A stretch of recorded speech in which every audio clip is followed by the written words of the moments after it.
What's up everybody, welcome back to my channel. It's good to be back, especially with the recipe that I have to share today. It's a mix between a channel classic being the potato stacks and my take on a White Castle burger because I love them and the closest one is like 4 hours away, so it's kind of nice to have a back pocket recipe that's pretty darn close. Okay, enough talking, let's dive into the recipe. First up, of course, is forming the famous square patties that White Castle is known for, and that starts by making sure you're using at least an 80-20 ground beef, and it should be cooled down a little bit in the freezer to make the molding process a bit easier. If the meat gets too warm, it's really hard to keep that shape, so just keep that in mind. Also, don't forget to poke a few holes in the meat, since that's also a very standout trademark of their steamed patties.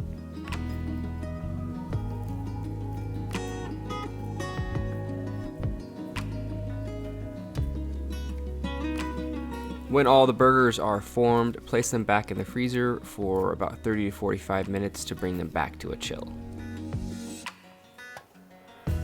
Normally they do use small diced onions to steam their patties when they're caramelizing them on the griddle they have, but here I'm going to thinly slice some white onions for a slightly different take on the classic slider.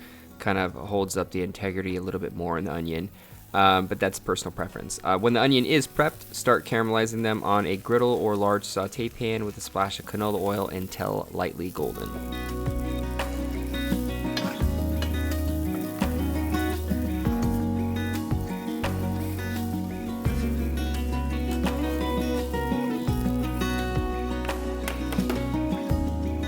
At this point, you can remove the patties from the freezer and season them with salt and pepper. Then you're just going to simply layer them over the hot onions and cook for about 2 to 3 minutes on both sides.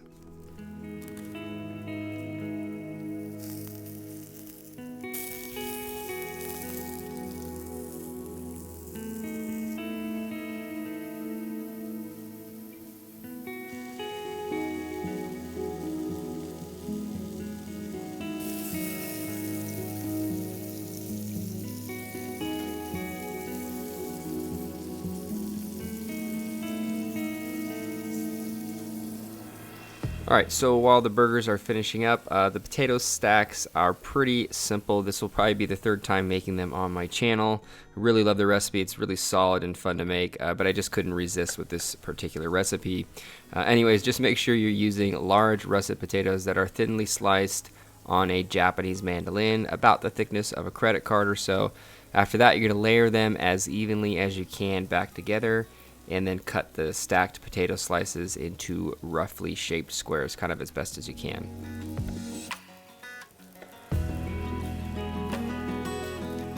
When the stacks are prepped and ready to go, fry them in canola oil that's at 375 degrees Fahrenheit for about 5 minutes, depending on the thickness of your stacks. Mine are about 8 to 10 slices thick, so just keep that in mind. But when they are solid golden brown, remove them from the fryer and onto a few paper towels. Salt and shake every new batch that comes out.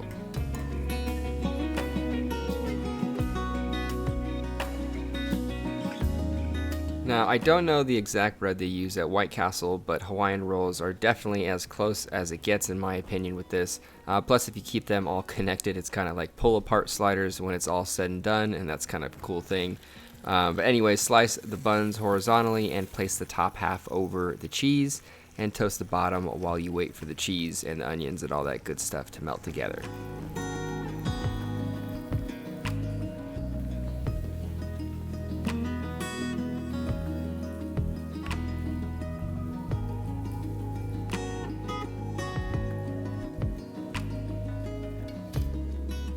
Once that has all taken place, skillfully transfer the sliders onto the bottom half of the toasted bread, and you are ready to rock. Place the sliders and stacks onto a tray with your favorite dipping sauces and enjoy some insanely crispy potato stacks alongside some ridiculously tender sliders.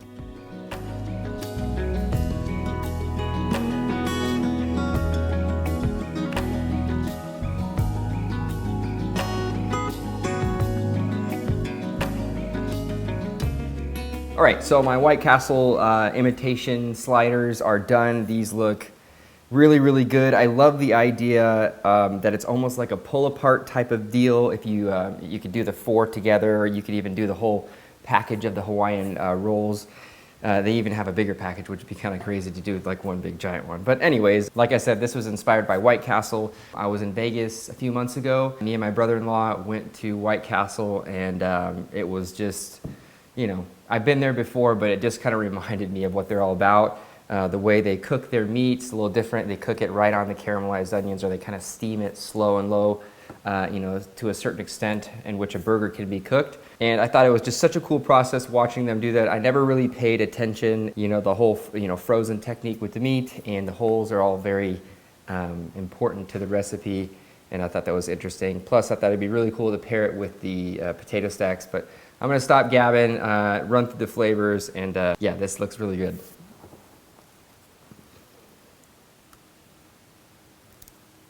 I love that. This is cool, you know.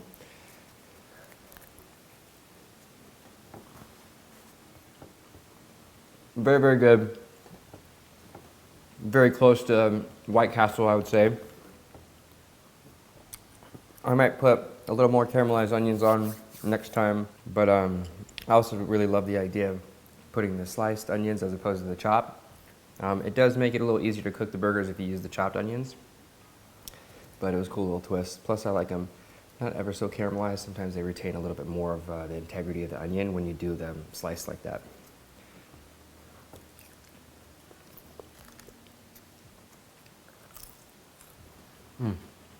Potato stacks are so cool.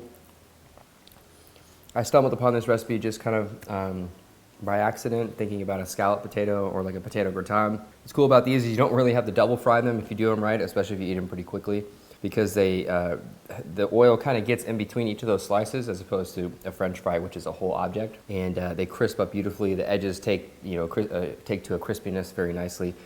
Just a very cool pairing with the potato stacks and almost like a stacked like 4x4 White Castle burger, which I thought was very cool. This is obviously for like a fun party or a get-together, maybe, you know, a whimsical barbecue for kids, or for like a large event. You could just, you know, slang these out if you know, you have the proper setup and you're just ready to go.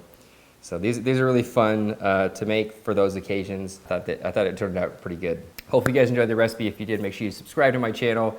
Comment down below for future video requests, things you want to see on my channel, other tips and tricks. Make sure you check the description box for ingredient lists and equipment lists, things that I use.